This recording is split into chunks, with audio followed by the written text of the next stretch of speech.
علامہ امتیاز جعفری صاحب، یہ بتائیں کہ کربلا کو حق اور باطل کا ابدی مارکہ بھی کہا جاتا ہے۔ آج کے دور میں باطل کی شکلیں کیا ہیں اور ایک مسلمان کس طرح حسینی کردار پر عمل پیرا ہو سکتا ہے؟ بسم اللہ الرحمن الرحیم۔ قال رسول اللہ صلی اللہ علیہ وآلہ وسلم ان الحسین مصباح الہدی و سفینۃ النجاۃ۔ رسول خدا نے فرمایا کہ میرا حسین جو ہے یہ ہدایت کا چراغ ہے اور نجات کی کشتی ہے، جو اس میں سوار ہو جائے گا وہ نجات حاصل کر جائے گا۔ واقعہ کربلا میں امام حسین علیہ السلام نے اس چیز کو واضح کر دیا اور حق کو باطل کی ایک ایسی لکیر کھینچ دی کہ جس کے بعد کسی کے پاس یہ سوال نہیں بچتا ہے کہ حق کہاں پہ ہے اور باطل کہاں پہ ہے۔ ٹھیک ہے۔ اور حق کے مقابلے، حق کے ساتھ دینے کے لیے امام حسین علیہ السلام نے، جیسا ڈاکٹر صاحب نے بیان کیا، کہ قربانیوں کا جو سلسلہ ہے، ایک ایسی تاریخی قربانی جو تاریخ انسانیت میں نہ کسی نے سنی، نہ کسی نے دیکھی، اور کوئی ایسی قربانی دے بھی نہیں سکے گا۔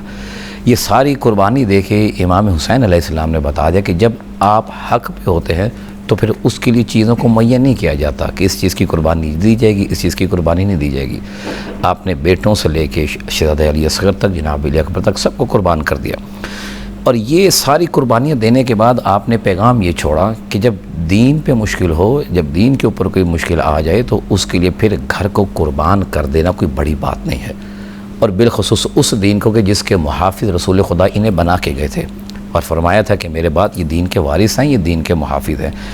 اب ان محافظ دین اور ان وارثان دین نے جب دین کے اوپر خطرات کو دیکھا تو قربانیاں دے کے دنیا کو سکھا دیا کہ بھئی اگر آپ کسی بھی زمانے میں رہتے ہیں، کسی بھی دنیا کے حصے میں رہتے ہیں، اگر دین اسلام سے محبت ہے، اگر دین کے اوپر آپ قربان ہونا چاہتے ہیں تو اس کے لیے میں آپ کو ایک راستہ معین کر کے دے رہا ہوں، آپ اس راستے پہ چلیں گے اور اس کے ذریعے آپ اپنے حق کی بات کو پہچانوا سکیں گے۔ کربلا میں امام حسین علیہ السلام نے جو مقابلہ کیا، جو ڈاکٹر صاحب نے بیان کیا کہ پیچھے بہت ساری قربانیاں ہوئی ہیں، جناب ابراہیم کا ذکر، جناب موسیٰ کا بہت سارا ذکر۔ آج کے دن بھی امام حسین علیہ السلام نے وہاں پہ وہ قربانی پیش کر کے بتا دیا کہ اگر مخالف جو ہے اسلام کا نعرہ بھی لے کے آ رہا ہے تو آپ نے یہ دیکھنا ہے کہ دین کے ساتھ کون ہے، قرآن کے ساتھ کون ہے، رسول کی آل کن کے ساتھ ہے۔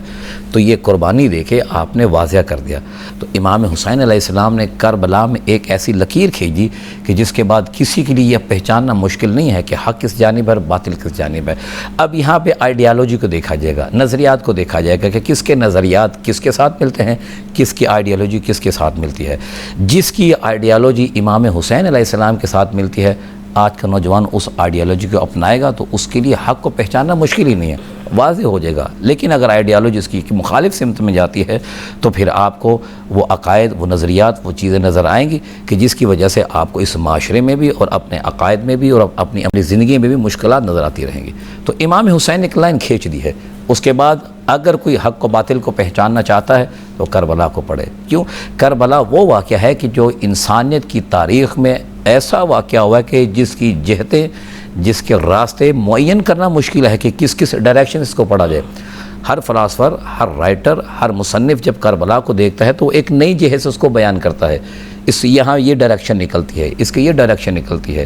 اور بعض نے تو یہ لکھا کہ کربلا میں اسلام کی جنگ نہیں، کربلا میں انسانیت کی جنگ ہوئی ہے۔ امام حسین علیہ السلام نے صرف اسلام نہیں، انسانیت کو بچایا ہے، اسلامی اقدار کو بچایا ہے۔ تو جو بھی انسان سمجھتا ہے کہ اس معاشرے میں اسے ایک بہتر انسان، ایک حق پرست انسان بن کے رہنا ہے تو اس کے لیے کربلا کا راستہ کھلا ہوا ہے۔ وہ کربلا کو سمجھے، حق اسے سمجھ آ جائے گا۔